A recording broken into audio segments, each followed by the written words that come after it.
The Strengthening Communities podcast is brought to you by Access Services. Join us as we talk with Mike Nelson from Creating Increased Connections and Kristen Harootunian from Minding Your Mind. Mike, you've been doing a lot of training and a lot of support groups. You want to just sort of talk a little bit about what you've been doing? Well, I'm a curriculum creator and group facilitator for CIC. And our role for Montgomery County, CIC role is develop creative, innovative trainings, workshops, and groups. I work with a team of people who are, like, it's easy to do your best, Mark, when you're around people who do their best. Yeah. Right? Yeah. And we all doing our best together. So, yeah. So, and we all passionate people, and we all come from that lived experience. I experienced homelessness, so I know what that world can be about.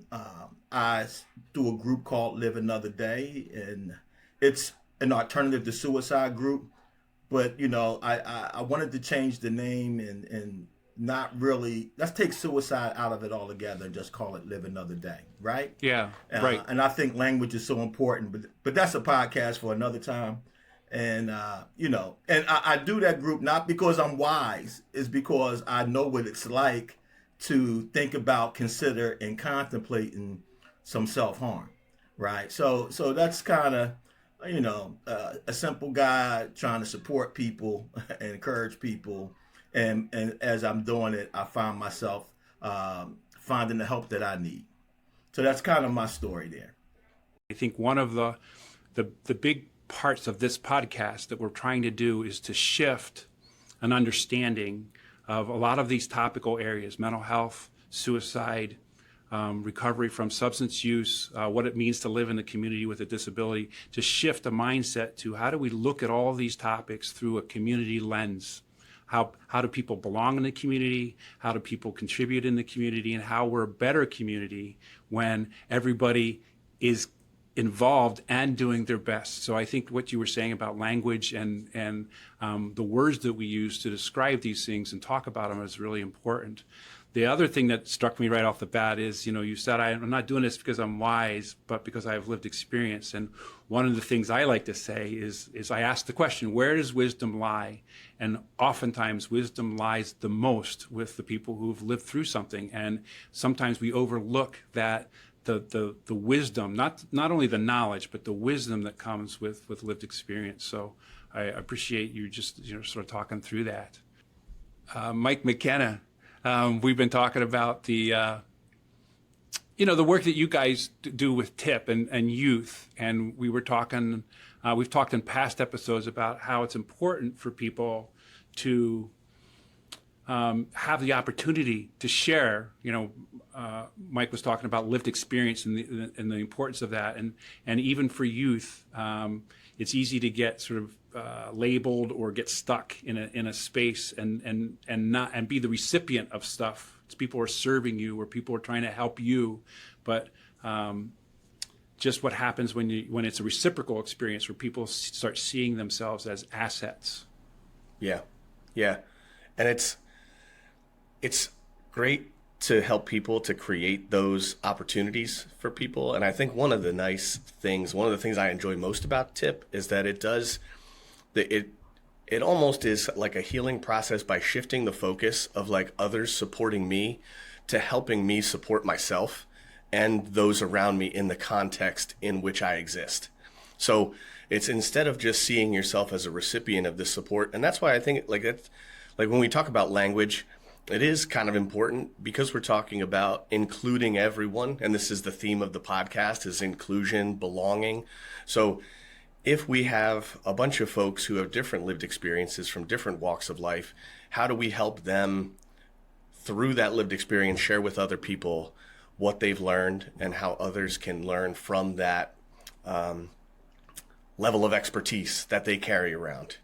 And I think that's a really cool opportunity we have, not just in TIP, but in a lot of different areas here at Access and in the community. I know when we talked on the phone, I don't know if this was earlier this week or last week, with the three of us got together on a phone call and talked through some of the creative opportunities that we're trying to find to get in front of people, and through that lens of lived experience kind of open some doors and open some opportunities for people to share more.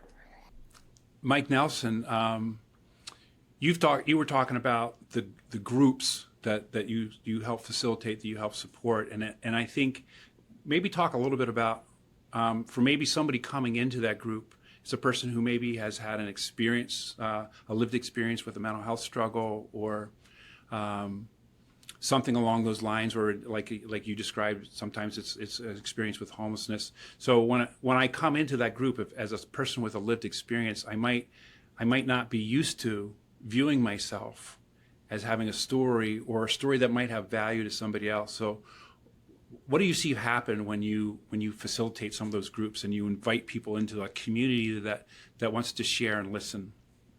I think one of the things that we do that's uniquely our own is that when we invite people to our group, because oftentimes they've been being told things like, go to the group, you can get something out of it, it can help you, and that's good information.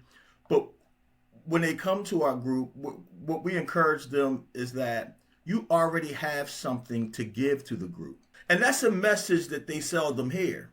Like, what I've been through, those experiences can benefit someone else. And sitting next to the right certified peer specialists, certified recovery specialists, therapists, counselors, we can help that come out.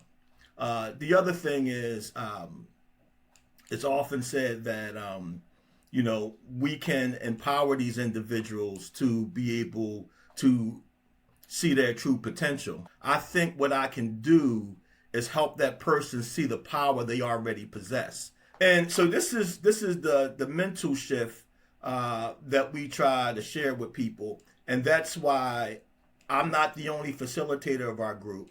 We rotate and allow different people to take turns facilitating. Now, yeah, we're there, we're monitor it, we try to make sure nothing egregious happens during that facilitation process, right? I'm trained to watch out for those things, but want people to get the experience that you too can sit in these seats, right? Last thing I'm gonna say,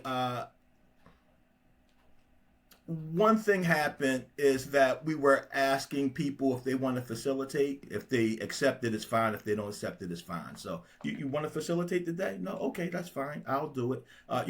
We're just asking, just generally, no demands. And normally people would take turns to do it. But we had this one person who never raised his hand. And I would ask him from time to time. And people would giggle because everybody knows he's going to say no.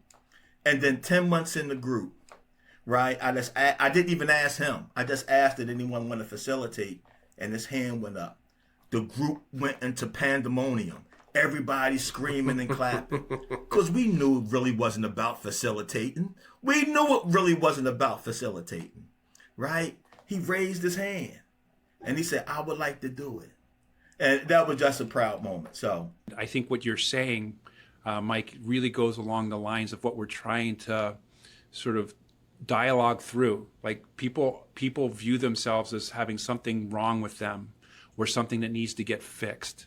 And you're describing that you already have something to offer just by who you are and what you've experienced. And the process is really drawing that out of people, asking them if they're going to asking them if they want to facilitate a group and waiting for 10 months until they finally say, yeah, I'm going to give that a shot. So that's a really good example of that. It was a really great story because that's a great demonstration of the power of showing up and like showing up for 10 months. Like I'm not ready, but I'm here. I'm in the room and you showing up for him until he's ready, until I'm at a place where I'm going to facilitate a group. And I'm not going to put the pressure on you. And you can share and find an opportunity when you're ready for it. I think that's really cool because sometimes it can look like I don't see this person better tomorrow. Like they weren't better than they were yesterday, and they're not getting better next week. It's like finding the opportunities to spot people making a little bit of progress, normalizing that you're going to fall back a little bit. Like, hey, we might take 4 steps forward, 1 or 2 steps back, then another 3 steps back, 1. But if you keep showing up, finding those small victories, and just normalizing that success and progress doesn't always look a certain way. Like, recovery and belonging doesn't always look like a straight path from 1 to 10. And I think that's finding that, like, those of us who have been through recovery can explain to other people that it doesn't always look like a one-size-fits-all plan. It looks different for everybody. You're bringing up a really good point too. Like the 1 step forward and 2 steps back. That's how we all do life, actually. And so when we're normalizing that, we're really normalizing this is the way life happens, not just the way recovery happens or the way somebody sort of manages. This is the way we're all sort of doing life, which sort of leads me to the next thing. When we want to move past this idea of if you struggle with a mental health issue, then you just need to be treated or you need to try to be better. But you're learning and you're equipping. Your experience is giving you something that you have to offer. And it's not just offering to other people who have a similar experience or could benefit in their own recovery from what lessons you've learned and can share. But really, at the end of the day, it's a benefit to everybody in the community. And our overarching idea here is that when the community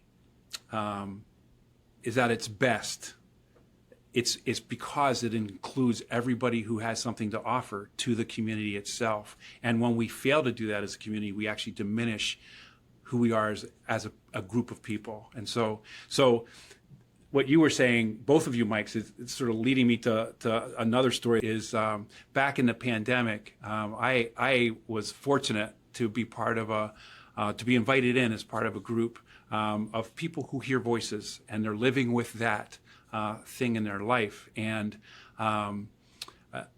so we were on Zoom calls pretty regularly. We were planning some events that we were going to do on Zoom because of the lockdown. It had taken a lot of energy out of us collectively, and we thought maybe it would be over early, and then it turned out it wasn't, and now it seemed to be going on for a while. And so everybody universally was feeling kind of down, and we were talking about that in this Zoom meeting, and then somebody said, and I was able to observe this dawning on the group, because somebody said, the things that I used to get through the pandemic are the same things I do to get through the 90s, the whole decade of the 90s.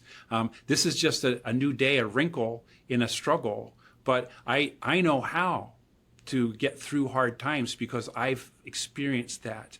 And watching the group realize that they had sort of this superpower of knowing how to get through hard times because they had experienced it and lived through it, and to the point of the metaphor, had worked out all those muscles to be able to do that.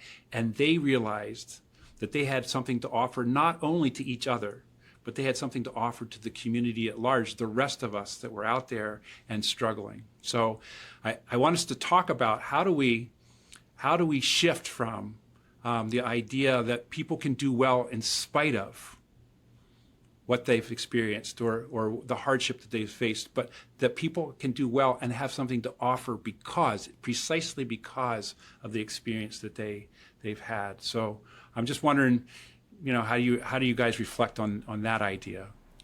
Yeah, and that brings up a question for you, Mike, that I have is how do you shift clearly you're a resilient guy, you're a resilient person, but how and what were the systems you used to be able to use your own resilience and your own process to help others learn how to harness that themselves? How did you come across that path, and what were the kind of the concepts you used to be able to do that?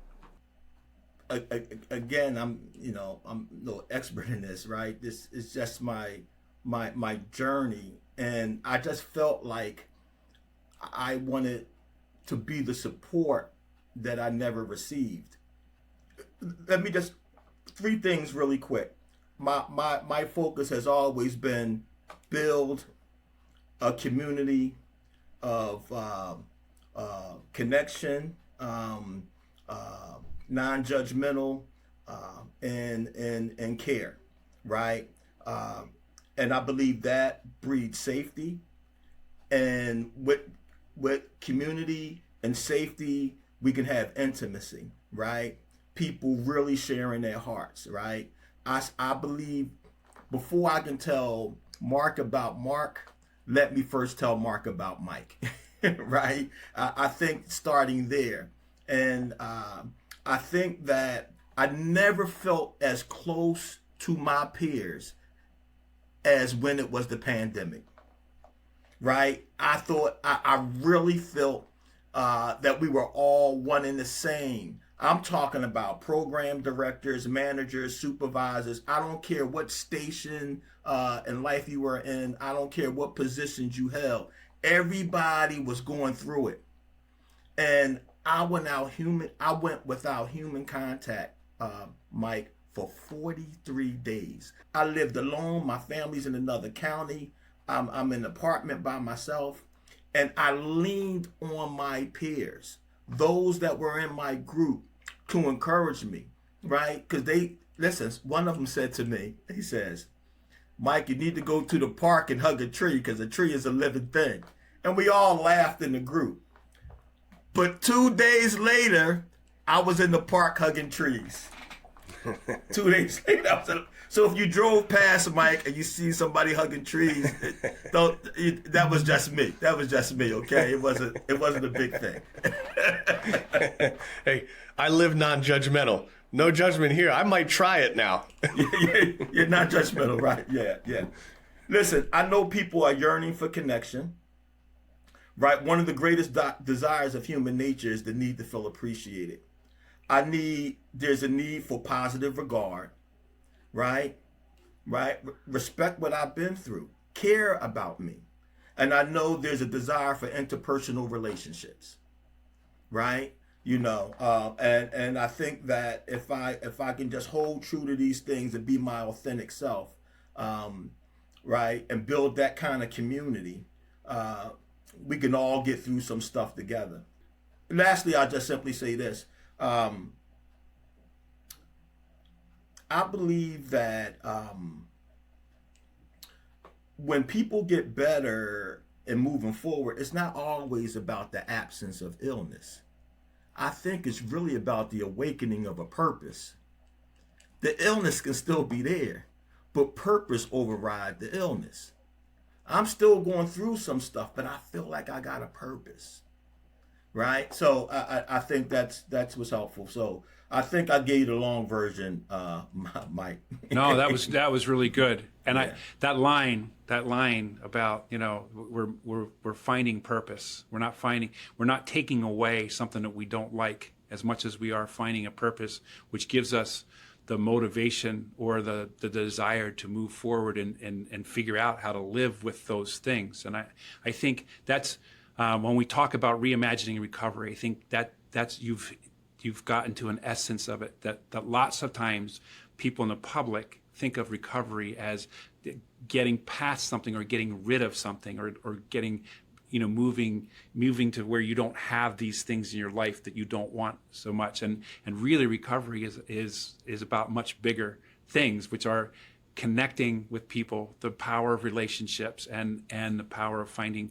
value and purpose. So I think this is a lot of what we're trying to get to when we say, how do we reimagine what recovery looks like and how it benefits not only the people going through it and the people around them, but as a community of all of us as well.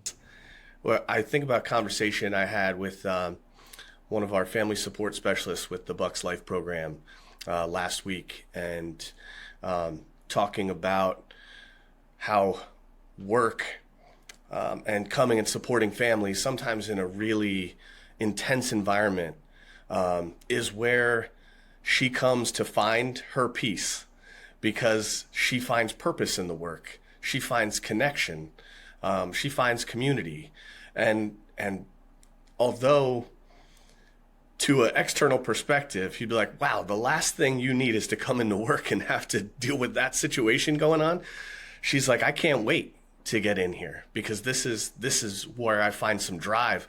I always mention 4 things, and I jotted them down again because we talk about it internally as programs. Like, what do you want to provide your staff with? Like, what are 4 things you need your team to have in order to function really well? And we're talking about it today as the 4 things you just need as a person to find some fulfillment. So those things I mention all the time are purpose, we talked about today, connection, development, and the feeling of being valued. Like, do I have purpose in what I do, how I carry myself? Do I feel connected, not just to the people in the community around me, but do I feel connection to the purpose?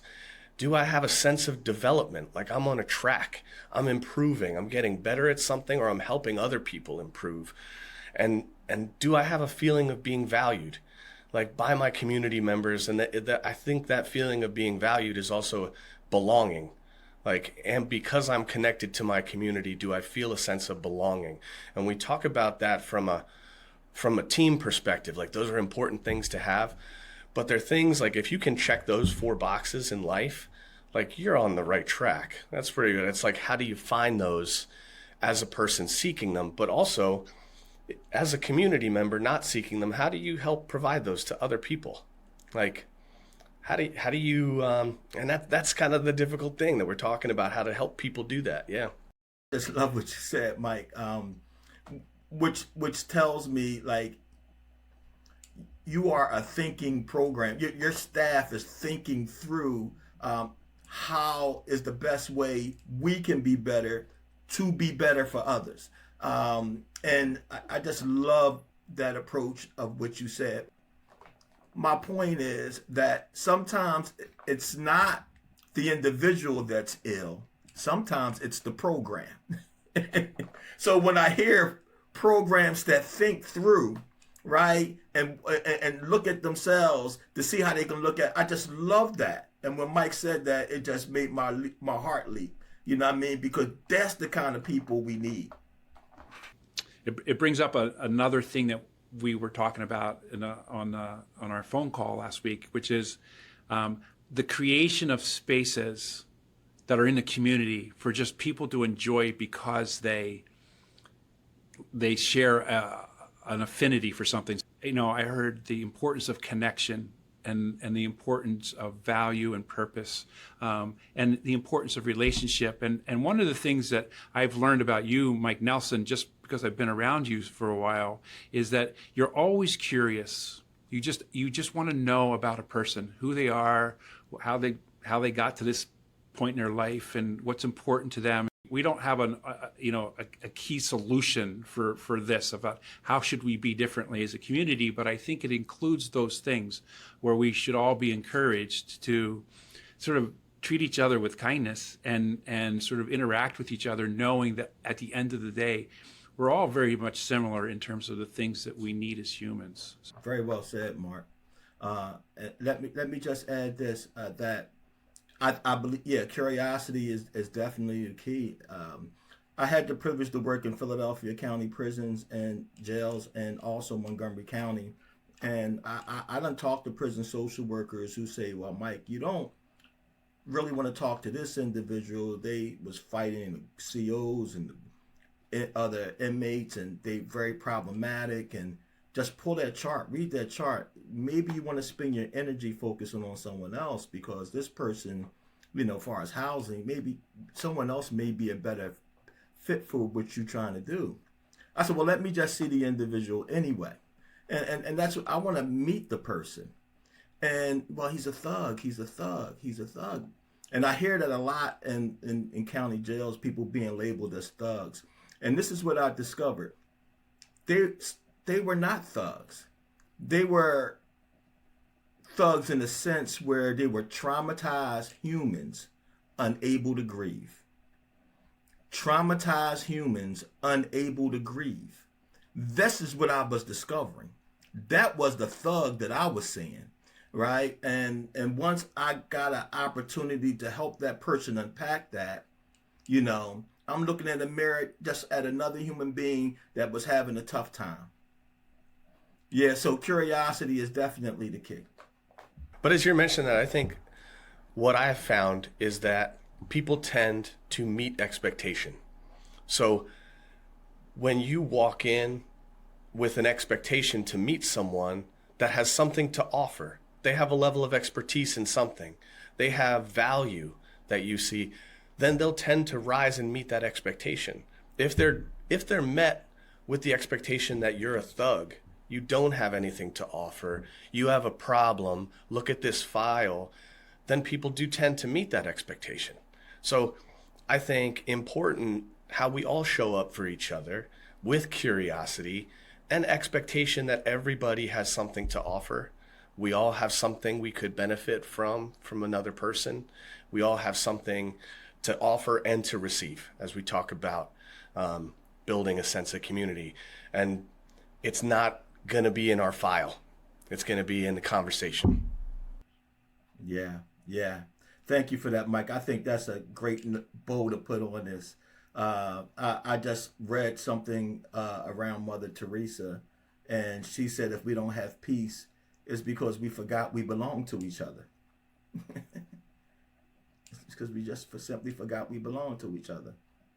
And I'm wearing my "We Belong" #We Belong shirt for this occasion because at the end of the day, I mean, if we believe that we belong to each other, then and that's our basic orientation. Then to what you just said, Mike McKenna, is our expectation is I'm glad you're here because I can't wait to see what you have to offer, and I want to help. I want to help unleash that, to discover that with you. So, well, thank you, Mike, for being our guest today. That's it's very meaningful. Thank you for having us. So why don't you just explain a little bit of what Minding Your Mind is and sort of what it is you do, and then we'll get into sort of youth and the future and community and how people might be able to give back. Yeah, so basically, Minding Your Mind, it's been around for a long time, but we're a nonprofit organization, and our mission is all about reducing stigma associated around mental health. We have like a pool of young adult speakers, and then we have a pool of clinicians, and we have different types of programs that we offer to schools and communities. So the young adult speakers are the ones that share their own experiences. And then the clinicians, they share more like stats and facts. So what parents and community members and teachers and people that look over kids, what they should look out for. And how long have you been doing that? I've been with this organization for 8 years. So 8.5 years. I'm surprised I still pass as like a young adult speaker. It's right. When do I age out, right? It's sort of like me saying that I'm still middle-aged. No, you're a young adult, right? Yeah, right, yes. Well, my daughter says, Dad, it's like you're 12. So I may not be very mature as an adult, but... I was going to say, that's the trick. That's the trick, to just stay a little immature, have enough fun that people believe, like, well, he can't be that old if he's still having a good time. Right. He should know better by now. He can't be that old. No. How have you seen just being able to talk to kids so much, so many times, just so many kids? How has that process for you just grown you? Like how is that? What's the impact of doing that for kids?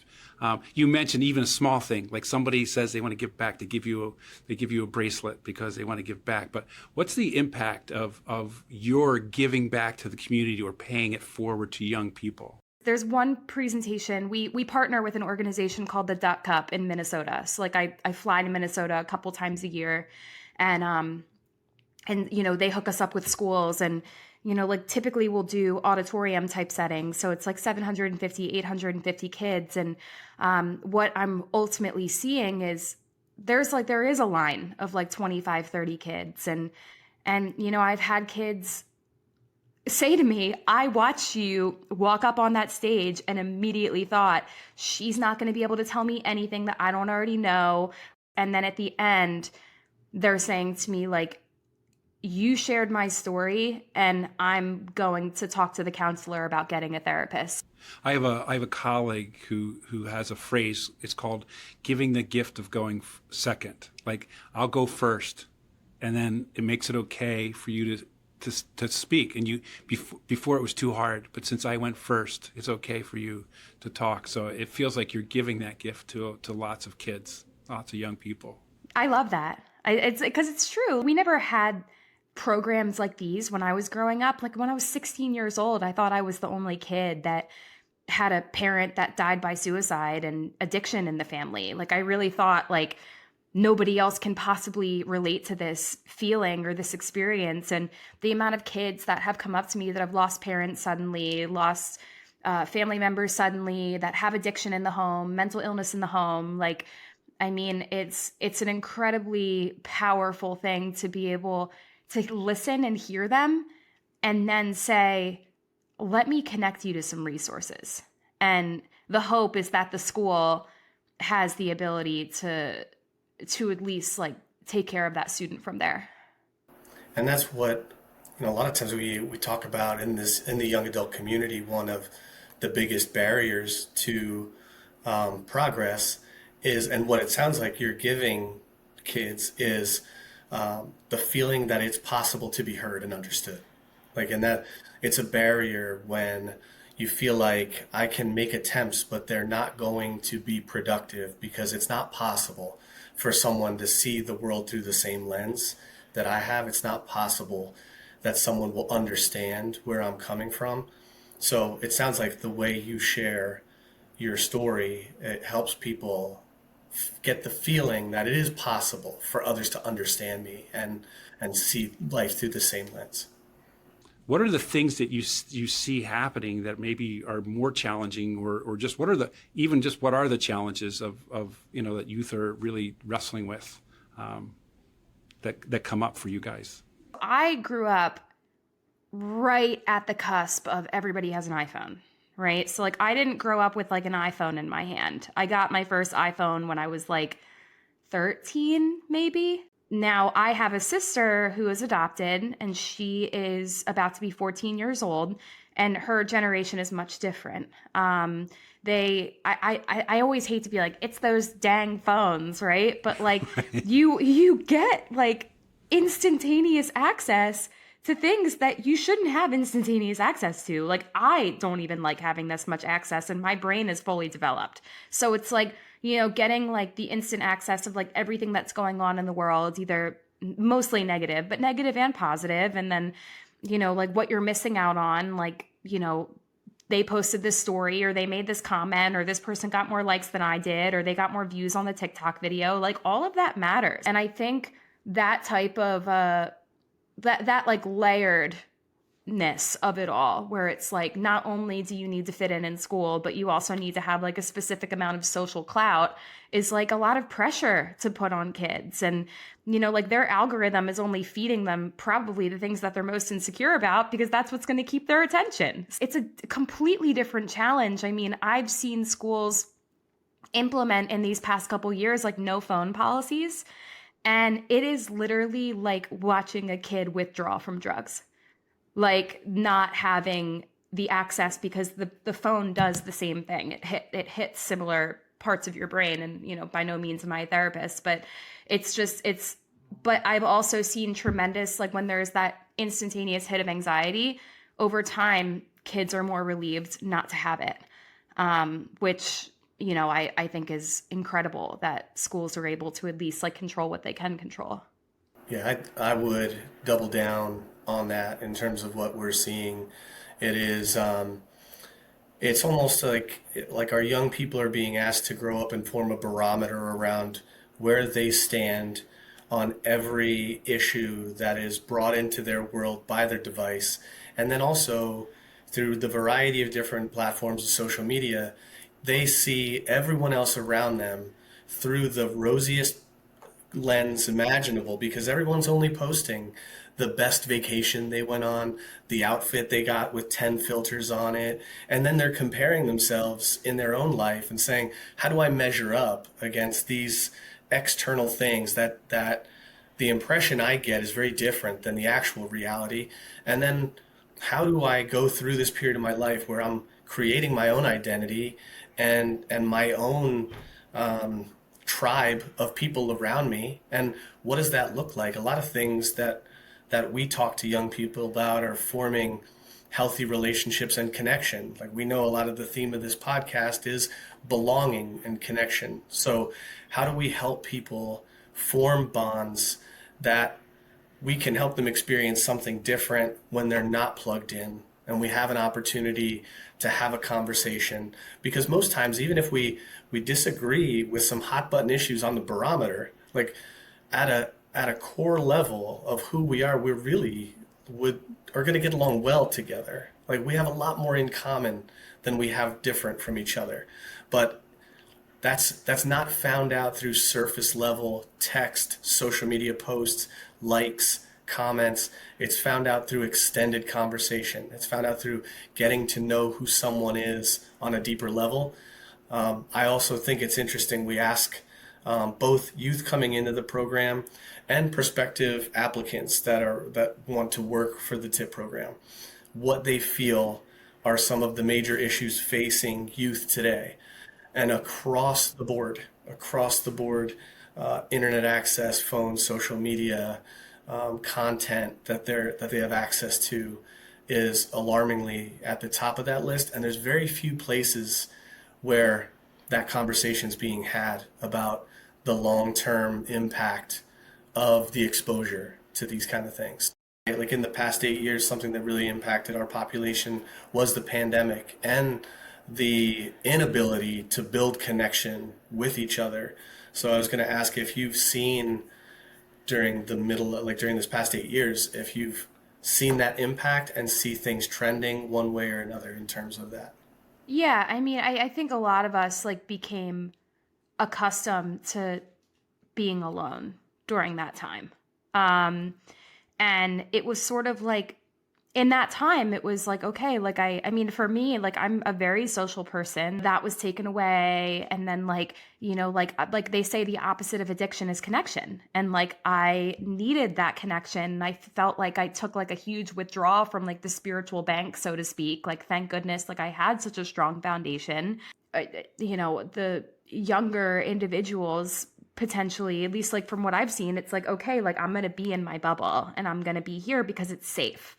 Right. And it is safe to be alone. Like, you can control what you can control, but you also miss out on opportunities to like grow as a person. And, you know, like I remember first year post pandemic, like everybody going back to school, and there was such an issue with the hoods.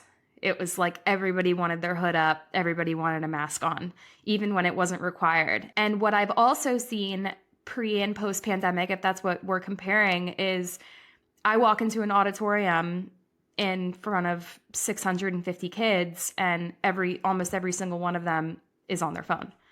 And they're not interacting with each other, which is a shame. Like, it's like you have so many different people that are around you right now, but you're watching some guy in a Ferrari. Like, you know, it's like so strange. Who doesn't know you, you don't know them, right? Yeah. Yeah, it's like a what do they call that? Like a parasocial relationship where you feel like you relate to this person or you want what this person has, but they just do it for like ad revenue, you know? My older daughter is a school teacher, so I get to hang out. Like, I go and do some stuff at that school, and I get to hang out with like these middle schoolers, and it gives me hope when I hang out with them, because there's so many cool things that they're thinking about and trying to do in their world. They want to have an impact, like what you said earlier. People want to give back. So what are some of the positive things that you think this generation coming up is like, what do you see that's cool? Like, we've talked about some of the downside, but what's the cool side? From what I've seen, there is a lot of acceptance in being different. Like, you know, I'm a huge advocate of like, diversity is our strength. And, you know, the broader the base, the higher the point of freedom. And I feel like because of social media, we can learn so fast. Like, you know, like I've seen kids that are like in 6th grade, like doing insane coding. They are so curious, and there is like freedom to create. It's like, you know, you can look up a YouTube video or you can watch a TikToker teach you how to code. And like, that's really cool. You know, there is like a lot of like creative expression. I have like a whole drawer upstairs of like notes and art and gifts that kids have given me over the years, and digital art, which is like really cool. Have like written me on social media, like just like how impactful that type of connection is. And I think like, sort of like going back to the point of like being different is like okay now. We have like so many different subgroups of kids that feel like they do belong and that they don't need to like hide. Like I'm not necessarily seeing like, oh, like you got to be cool or you're out. Like that's like so like 20 years ago. I'm also wondering, I think we're able to talk about things today in today's world that we didn't talk about like years ago. Like family secrets were family secrets, things that people experienced, they were kept inside. And so is that am I right about that? Like, do you feel like there's a sort of an openness to talk about some of these hard things that kids are experiencing, or is it still something that people are very afraid to talk about? Even though there is a little bit more openness, there still is that fear of, if I do talk about this, there is a risk of being rejected. There's a risk of my safety. Because like, at least for me, like what I tell kids all the time is like, we had this phrase in our household, which is like kind of like what happens in this household stays in this household. And we grew up upper middle class and like had everything that I needed and everything that I wanted. And like my dad had like a high powered job, and externally I looked awesome, but internally I was suffering. And that illusion of everything is perfect was very much a mask. And I see kids still doing that. But again, like there are kids that are brave and will take the first step and be like, hey, like I'm going through this. And then there's so many that will like happily come out of the woodwork and be like, me too. So we've talked a lot about connection, or the theme of connection and community. So what can the community do to sort of lift this up, elevate it? I mean, I guess just like continuing the normalization of the conversation. You don't need to be in a crisis to get help. Like that's like the number one thing. Like you don't need to be on the verge of taking your own life or hurting another person before somebody intervenes. And it's like, if there's one thing that I see successful with schools and organizations is that they have framework of like checking in with students like almost daily. Like, and not like the whisper like, hey, how's it going? It's like, hey, like, how was your night last night? And it makes it okay to be like, actually, like I had a really bad night last night, but I'm really glad to be here. And instead of having like a hush hush conversation of like, oh, you need to go to guidance, it's like, okay, well, I'm here if you need anything. And if you need to take a step out during my class, like, please feel free. Like it keeps it light. And keeping that conversation light keeps it helps normalize it. Well, I was in another conversation, a whole other different group of people, but one of the mantras was, say how are you and mean it. Like we say it as a sort of a drive-by greeting, but really stand still, look somebody in the eye, and how are you? And it is, lather, rinse, repeat. It's not a one time we're good now. It's I have to keep checking in. I think about the young people in our communities and their capacity to build connection, right? Like as grown adults, we get to choose a lot of people in our circles, right? Like we can choose who's in there, who's not in there, generally. But from a young person perspective, it's classmates, friends, and most of the adults look like either teachers, parents, family members, or parents and family members of our friends. So any advice to those people who may be looking to help our young people build connection? Like if you're that mother, father, and a friend, like your son or daughter's friend comes to you and discloses information, they're not necessarily looking for formal support, but an open place to have dialogue. And like I think kids sometimes have limited circle. So any advice for adults not in the direct helping profession that can make kids feel like it's a welcoming environment, similar to what schools are doing? Yeah. I mean, like I'm like a huge advocate of like, if a child or just like a person comes up to you and they like need to vent or they need to like talk about something, always, it's better to ask than do, right? So it's like I do this with my friends. Like, I'm like, do you just want to vent or do you want feedback? And they'll say, like, I want to vent. Like, I don't want to hear any type of solution other than like Don't put your helpful goodness on it. no. And what's wild is when you give them the choice, by the end of it, they're like, so what do you think? And it's like, oh, so you wanted my feedback. Okay. Yeah, you almost kind of, I think, have to build that relational credibility. Like, we talk about it a lot. Like, if you have that friend that only calls you when everything is wrong and you see that name come up on your phone, it's like, oh no, they're in the middle of it. But if you have that friend that sometimes calls you with great news, sometimes calls you just to see how your day's going, like, then you have a more full relationship that when you're in the trenches, you have the positive experiences to look at and say, like, you were with me, not just in hard times, but through the enjoyable parts of my experience in life. So I think, like, building that with people, it doesn't feel sometimes like you're doing work to build portions of the positive part of the relationship, but it's necessary in order to build trust when people are in a bad way. Well, thank you, Kristen. Thank you for the work you do. This is awesome. And thank you for being on the podcast. It's been awesome. Thank you so much. Thank you so much for listening to our podcast. We hope that you enjoyed hearing from people who are strengthening our communities every day. Search for and follow us on your preferred streaming platform to hear future episodes.